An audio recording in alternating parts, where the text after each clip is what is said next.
Bismillahirrahmanirrahim. Assalamualaikum warahmatullahi wabarakatuh. Apa khabar para pelajar? Kita teruskan sesi pembelajaran kita kali ini. Saya hari ini membawa kepada siri untuk kita membina kefahaman. Kita nak membina kefahaman pada tema 2 berkaitan dengan pemerintahan dan pentadbiran. Kita telah melihat bagaimana institusi pemerintahan dan pentadbiran itu berkembang daripada sistem yang menggunakan sistem monarki, itu raja berkuasa mutlak di China dan juga di Rusia yang dipanggil Maharaja ataupun Tsar di Rusia. Kalau kita lihat pelaksanaan sistem monarki di China dan Rusia, ada perbezaannya dari segi pengkongsian kuasa di antara raja yang memerintah ataupun maharaja yang memerintah dengan pembesar yang dilantik untuk membantu maharaja dalam pemerintahan dan pentadbiran. Sebab tu kita lihat dua negara besar ini, iaitu China dan juga Rusia. Siri yang kedua ini saya nak menjelaskan bagaimana raja-raja yang memerintah di Eropah, itu raja-raja di England dan juga di Perancis khususnya, di mana raja yang berkongsi kuasa dengan golongan pembesar, itu golongan bangsawan, melalui apa dipanggil Magna Carta ataupun piagam di England. Di Perancis pula, kalau kita lihat, raja berkuasa mutlak ini sangat berkuasa dan mereka berjaya mengawal parlimen yang terdiri daripada 3 estet utama. Estet pertama, estet kedua dan juga estet ketiga. Jadi penguasaan raja-raja di Perancis ini, khususnya Raja Louis ke-14, telah membentuk satu rejim kuasa mutlak raja ataupun absolute monarchy power. Jadi kuasa suci raja ini dianggap satu kuasa yang hanya boleh dipertikaikan oleh Tuhan, bukan manusia. Jadi raja memerintah dan mentadbir wilayahnya berdasarkan kepada mandat ataupun persetujuan ataupun dengan pemberian anugerah yang diberikan oleh Tuhan. Jadi tidak timbul persoalan apa yang dia lakukan itu, dan dia perlu menjawab sebarang persoalan daripada golongan bangsawan ataupun rakyat biasa yang dikatakan manusia itu.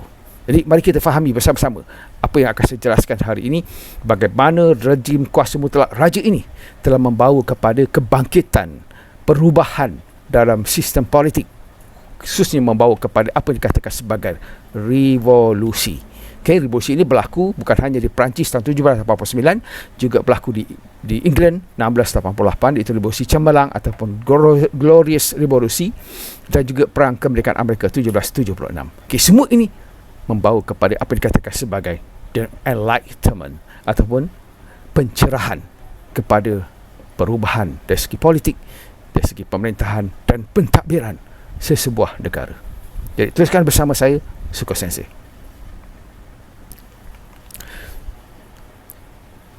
Apabila dikatakan sebagai rejim lama, kita kaitkan rejim lama dalam sistem pemerintahan dan pentadbiran di Perancis ini berdasarkan kepada sistem monarki berkuasa mutlak, di mana raja itu berkuasa penuh dalam pemerintahannya. Dari rejim lama ini, dari segi sistem sosial dan politiknya, telah wujud di kebanyakan negara-negara Eropah pada abad ke-18, seperti di England dan juga di Perancis. Jadi negara-negara ini diperintah oleh absolute monarchy power, iaitu satu raja berkuasa mutlak yang berkuasa penuh ke atas pemerintahan dan pentadbiran negara. Apa yang berlaku apabila rejim lama ini memerintah? Ini berasaskan kepada kuasa mutlak raja. Mereka telah memberi kelebihan kepada orang tertentu, golongan tertentu, tetapi telah menindas dan menidak hak kumpulan yang lain. Ini yang menimbulkan rasa ketidakpuas hatian di kalangan masyarakat pada waktu itu. Jadi penduduk yang memiliki kelas yang istimewa ini, mereka mendapat kelebihan dengan tidak perlu membayar cukai dan dilayan dengan baik. Manakala mereka yang tidak memiliki kelas tertentu tidak mempunyai sebarang keistimewaan. Ini yang menyebabkan orang yang tidak berkepentingan ini terpaksa membayar cukai dan juga dilayan dengan teruk.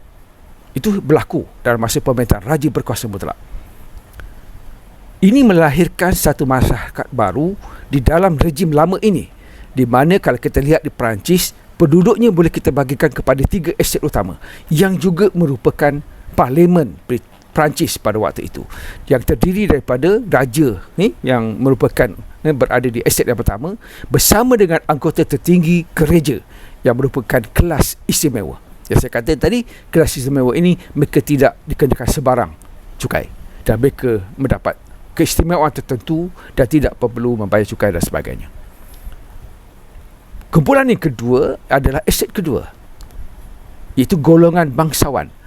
Ada juga golongan bangsawan yang tidak memiliki keistimewaan, tapi kebanyakan mereka memiliki kelas istimewa dan mereka sudah pasti juga tidak perlu membayar cukai. Dari dua kumpulan ini, kumpulan pertama iaitu estet pertama dan estet kedua, sudah pasti akan menyokong rejim lama ini. Dan itulah satu cara yang digunakan oleh raja-raja berkuasa mutlak ini untuk mengukuhkan kuasanya dalam pemerintahan dan pentadbiran. Itulah yang berlaku di Perancis. Dan kita lihat, dan kumpulan yang ketiga adalah estet ketiga yang terdiri daripada majoriti penduduk di Perancis. Jadi mereka ini terdiri daripada orang biasa yang tidak memiliki sebarang keistimewaan dan mereka terpaksa membayar cukai dan mereka berada dalam keadaan yang cukup tertekan dan sukar. Okay? Jadi mereka ini terdiri daripada petani yang tinggal di luar bandar sehinggalah pedagang golongan bourgeois yang kaya raya di bandar-bandar, itu saudagar, pedagang dan sebagainya, juga kelas yang tidak berkemampuan dari segi terlibat secara langsung dalam membuat pemilihan, memilih wakil dan sebagainya. Jadi ini semua berlaku apa yang kita katakan sebagai rejim lama dalam the absolute monarchy power. Ini adalah sistem raja berkuasa mutlak, yang memberi keistimewaan kepada golongan tertentu dan raja mengukuhkan kedudukannya dengan mengawal estet pertama dan estet kedua. Manakala majoriti yang ramai ini dari estet ketiga tidak mendapat sebarang keistimewaan dan mereka terpaksa tunduk kepada kehendak estet pertama dan estet kedua yang diketuai oleh raja Perancis pada waktu itu. Jadi kedudukan raja itu kuat, kukuh disebabkan oleh sokongan daripada estet pertama dan estet kedua. Jadi dalam parlimen bila berlaku undian, sudah pasti mereka dapat mengubah dasar, menaikkan cukai dan sebagainya sebab mereka akan mendapat majoriti, iaitu 2 daripada 1 yang menentang. Okey, mari kita fahamkan apa yang saya terangkan sebelum ini. Apabila kita sebut sebagai estet yang pertama, estet pertama ini saya kata tadi merupakan penduduk yang terdiri daripada golongan padri yang berpangkat tinggi dan mereka ada lebih kurang kira-kira 130,000 orang dan mereka memiliki keistimewaan tertentu seperti mengumpul cukai gereja, berkuasa menapis surat khabar, majalah dan sebagainya supaya tidak bertentangan dengan kehendak gereja dan raja. Mereka juga mengawal dari segi institusi pendidikan, menyimpan rekod kelahiran, kematian, perkahwinan dan sebagainya. Dan mereka juga adalah pemegang amanah kepada kepercayaan Katolik dari segi mengekalkan kedudukan terhormat sebagai pengamal ataupun ketua agama Kristian di negara tersebut. Jadi kedudukan itu diberikan kepada estet pertama ini yang terdiri pada pemimpin tertinggi gereja. Dan mereka juga memiliki 20% daripada nilai tanah keseluruhan di Perancis pada waktu itu. Jadi apa yang kelebihan yang ini diperolehi oleh golongan estet pertama ini juga, mereka mendapat beberapa pengecualian seperti tidak perlu membayar cukai, tertakluk kepada undang-undang gereja dan bukannya undang-undang sivil. Jadi mereka kebal dari segi undang-undang sivil dan mereka hanya tertakluk kepada undang-undang gereja sahaja. Jadi ini memberikan satu ketanggungjawaban ataupun beban yang mereka hanya pikul dari segi kewajipan moral dan bukannya kewajipan undang-undang, dan untuk menolong orang miskin dan yang memerlukan bantuan. Itu hanya sebagai beban dan tanggungjawab yang perlu mereka lalui. Dan satu lagi, mereka adalah penyokong kepada sistem monarki dan rejim lama ini. Itulah estet pertama. Manakala estet kedua pula terdiri daripada 110,000 orang, kira-kira 110,000 orang yang terdiri daripada golongan bangsawan, tuan tanah, tuan kumpulan yang mendapat tempat dalam sistem pemerintahan raja. Kumpulan ini juga mendapat keistimewaan tertentu seperti mengutip cukai dalam bentuk cukai feudal, melantik tentera dan negara yang dimonopoli oleh mereka. Dan mereka juga memiliki 20% daripada keseluruhan nilai tanah di Perancis. Dan pengecualian juga diberikan kepada estet kedua ini, di mana mereka tidak perlu membayar cukai. Ini seperti mana kumpulan estet pertama tadi. Jadi sudah pasti kumpulan ini menyokong sistem raja raja berkuasa mutlak ini dan juga rejim lama. Inilah dua estet yang sudah pasti akan memberi sokongan kepada raja, sebab raja telah memberi beberapa keistimewaan dan pengecualian dari segi membayar cukai kepada mereka. Dan kumpulan yang ketiga, iaitu estet ketiga, kira-kira 25,000 orang, 225 juta orang yang terlibat ataupun terdiri daripada kumpulan estet ketiga ini. Itu majoriti penduduk Perancis adalah estet ketiga. Jadi mereka ini termasuklah pekerja-pekerja biasa, petukang, golongan pedagang, saudagar, pekerja-pekerja di bandar, dan juga petani-petani. Jadi mereka tidak ada keistimewaan, mereka tidak ada pengecualian dari segi pembayar cukai dan sebagainya. Tapi mereka terpaksa menanggung beberapa beban seperti membayar cukai yang tinggi, cukai gereja, dan juga cukai barang yang dibawa ke bandar, outroad, convey, itu kerja jalan paksa ataupun sistem paksa. Mereka terpaksa bekerja untuk kerajaan, untuk negara, untuk raja dan sebagainya. Jadi mereka juga kena dikenakan cukai, cukai undian dan sebagainya, cukai pendapatan, cukai garam, cukai tanah dan pelbagai cukai lagi yang terpaksa ditanggung oleh estet ketiga. Jadi sudah pasti mereka merasa tidak puas hati terhadap rejim lama ini yang tidak memberi sebarang keistimewaan dan juga pengecualian kepada mereka. Jadi bayaran feudal untuk penggunaan arak, barang-barang makanan dan sebagainya, peralatan dan sebagainya juga mereka terpaksa tanggung. Dan ini semua telah memberi satu tekanan kepada estet ketiga ini semasa berada dalam rejim lama ini. Itu rejim raja berkuasa mutlak di Perancis. Okey, bagaimana raja berkuasa mutlak ini boleh mengukuhkan kuasanya? Ada satu konsep penting yang pelajar mesti faham. Pemerintahan di bawah rejim lama ini, ada satu konsep yang ditekankan oleh gereja untuk rakyat fahami, untuk difahami oleh rakyat dan tidak menentang raja. Ini dipanggil hak ketuhanan raja. Raja diperintah oleh hak Tuhan. Maksudnya raja itu diperintah dengan izin Tuhan. Itu satu perkara. Itu ditanam oleh gereja. Diwawarkan kepada masyarakat supaya tidak menentang raja. Tuhan juga menjadikan dunia itu bergerak. Tuhan meletakkan beberapa orang dalam kedudukan yang berkuasa, iaitu raja, pembesar dan sebagainya, dan juga pemimpin-pemimpin gereja. Jadi kekuasaan itu diberikan oleh Tuhan, bukannya manusia. Jadi tidak ada orang boleh mempersoalkan Tuhan. Tidak ada orang boleh mempersoalkan seseorang yang berkuasa itu oleh Tuhan. Jadi mempersoalkan monarki ataupun kedudukan raja dan peranan raja itu adalah satu kesalahan. Kerana itu bermaksud bertanya kepada Tuhan. Itu yang dikatakan sebagai kuasa suci raja.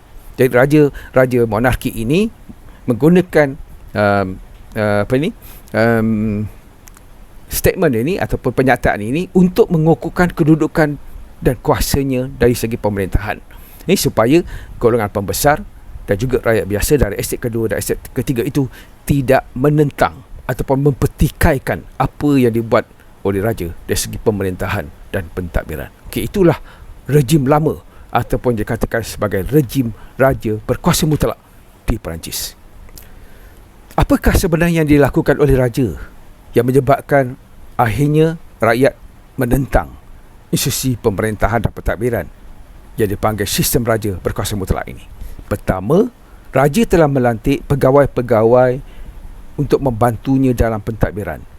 Di Perancis dipanggil intendant, di mana mereka ini digelar sebagai kumpulan zalim kecil, yang mengatur, mengurus, mentadbir 30 daerah di Perancis. Jadi mereka telah memerintah dengan kajam, zalim, menindas dan sebagainya. Itu memberi imej yang tidak baik kepada sistem pemerintahan dan pentadbiran Raja Perancis pada waktu itu. Kedua, raja telah melantik orang-orang yang akan mengumpulkan cukai ataupun pajak tanah dan sebagainya dan menjalankan undang-undangnya. Jadi mereka ni dilantik oleh raja dan sudah pasti mereka menyokong raja dan sudah pasti mereka akan menggunakan kuasa itu untuk kepentingan mereka. Itu yang menyebabkan rakyat tidak puas hati. Dan perkara yang ketiga yang dilakukan oleh raja adalah mengawal badan keadilan dengan melantik hakim. Ketua hakim dilantik oleh raja, bukan dipilih oleh ahli parlimen ataupun rakyat. Ini menyebabkan mereka tidak puas hati. Okay, satu lagi kalau kita lihat, raja juga mengawal tentera. Raja memiliki tenteranya sendiri yang dipanggil tentera raja ataupun Royal Army. Jadi sudah pasti pembesar ataupun siapa yang ingin menentang dan mempertikaikan kuasa raja, sudah pasti mereka akan ditangkap tanpa bicara oleh tentera. Raja juga telah mempenjarakan ataupun menangkap sesiapa saja pada bila masa dengan alasan apapun, tanpa waran tangkap. Ini disebut letters dicachet, di mana raja menggunakan kuasa mutlaknya untuk menangkap siapa saja yang disyaki menentangnya. Dan ini adalah satu perkara yang sudah pasti tidak disukai oleh estet ketiga. Raja juga telah memungut semua cukai dan memutuskan bagaimana membelanjakan wang tersebut. Jadi rakyat estet yang ketiga ini tidak boleh mempertikaikan berapa banyak cukai yang diperolehi, dan bagaimana cukai itu, pendapatan negara itu dibelanjakan. Dan raja juga telah membuat semua undang-undang. Ini sebab raja menguasai parlimen, iaitu estet pertama dan estet kedua. Jadi sebarang perubahan, sebarang usaha untuk menggobal undang-undang yang baru, seperti menaikkan cukai, memperkenalkan cukai yang baru, semuanya boleh dilakukan dengan mudah sebab dua daripada tiga estet tadi sudah pasti akan menyokong raja.